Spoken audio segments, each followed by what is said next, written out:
はようございます。パティシエール、今日のおやつです。今日のおやつは中からイチゴがゴロゴロ出てくる不思議なショートケーキです。では早速作っていきましょう。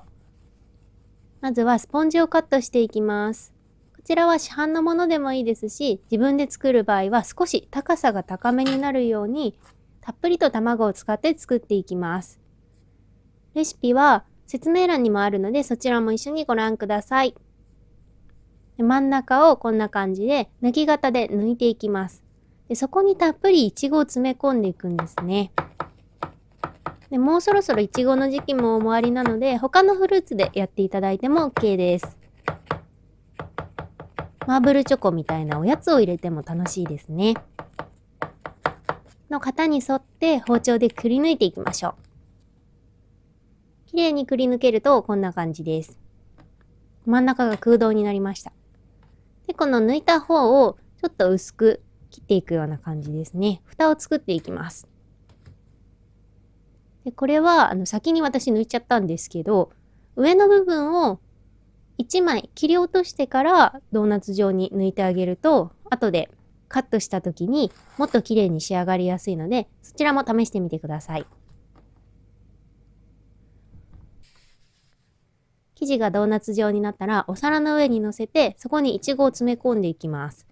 これ結構たっぷり入るんですね。1パックぐらい入っちゃいます。小さめのいちごだとより可愛く見えますし、あとはこの半分に切ったいちごとかミントとかを中に入れても可愛いですね。中にたっぷり詰め込んで、先ほどのスポンジで上を蓋していきます。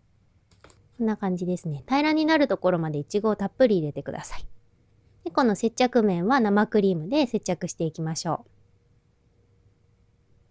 う。中からいちごが溢れ出てくるケーキって結構ワクワクしませんか？とても可愛い見た目なのでエンディング楽しみにしていってくださいね。こんな感じでクリームが塗れたらここにピタッとはめて、あとはナッペをしていきます。ナッペが上手にできないよっていう方は上にクリームを乗せるだけでも OK です。本格的にナッペをしたい方はこちらの動画も参考にしてみてください。詳しいナッペの方法を説明しています。で生クリームは必ず氷水に立てて泡立てて、で私はもうささっとできちゃうのでこのままやってるんですが、使ってる最中も必ず氷水に当てながらやっていきましょう。固めの生クリームを下塗りっていうので塗っていきます。ケーキクラムっていうケーキのカスですね。ケーキのカスが周りにつくと汚い見た目になってしまうので、先にこんな感じで塗っておきます。上にたっぷりとクリームをのせたらクリームを伸ばして、側面にも塗りつけて綺麗な形に仕上げていきましょう。ナッペは憧れですよね。私も最初何度も練習しました。何百回も練習したところでやっと上手になって、お店で1日300台とか作ってるうちにかなりお菓子作りの中でも得意なものになっていきましたね。クリスマスとか1日に300台とか全然作るようになってます。みんなショートケーキが大好きですね。側面の部分が綺麗に仕上がったら、あとは上の部分も綺麗に仕上げていきましょう。ここはどれだけ丸くできるか、どれだけ平らにできるか勝負ですね。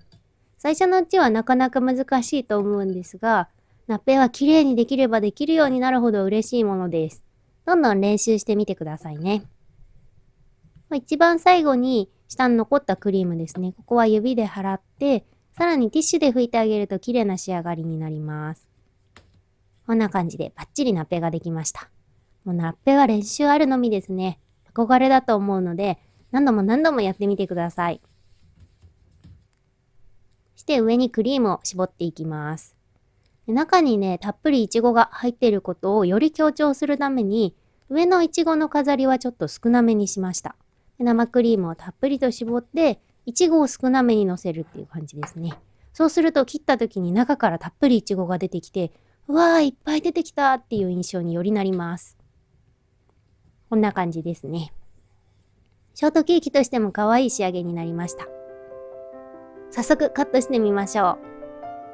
上の部分と、あと側面の部分ですね。そこしかスポンジ入ってないので、そこをきれいに切っていくようにします。そして開けるとこんな感じですね。中からたっぷりイチゴが溢れ出てきました。最後までご覧いただきありがとうございました。作ると絶対びっくりされます。サプライズにもおすすめなので、中からゴロゴロいちごがたっぷり出てくるショートケーキ、ぜひ挑戦してみてください。